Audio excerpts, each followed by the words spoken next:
দিনাজপুর শহরের পুলহাট থেকে খানপুর পর্যন্ত 12 কিলোমিটার রাস্তার দুই ধারের অবৈধ দোকান ও স্থাপনা উচ্ছেদ কার্যক্রম শুরু হয়েছে। আজ 2 নভেম্বর সকাল 11টায় ডেপুটি সেক্রেটারি মোহাম্মদ আশরাফুল হক চৌধুরীর নেতৃত্বে অভিযান শুরু হয়। এ সময় সড়ক বিভাগের নির্বাহী প্রকৌশলী মোহাম্মদ আশরাফুজ্জামান উপস্থিত ছিলেন।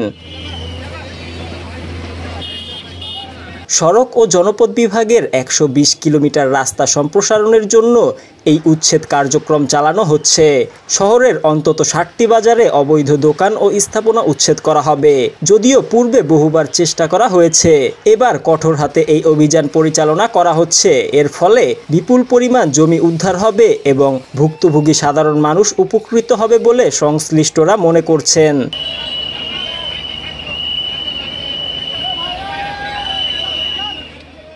দিনাজপুর কমার্স অ্যান্ড ইন্ডাস্ট্রির সভাপতি আবু বকর সিদ্দিক জানান, এতে কিছু স্থায়ী দোকান ও স্থাপনা ক্ষতিগ্রস্ত হচ্ছে।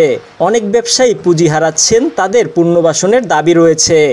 যেহেতু রাস্তাটি 120 ফিট সড়ক জনপদ অধিগ্রহণ করেছেন, এই 120 ফিট রাস্তা দিতে গেলে এই এলাকার লোকের অনেক ক্ষতিগ্রস্ত হবে।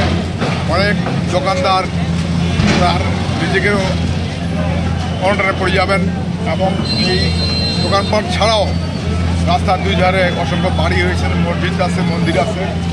এই মুহূর্তে 120 ফিট নিলেও এই এলাকার লোক অনেক ক্ষতিগ্রস্ত হয়েছে।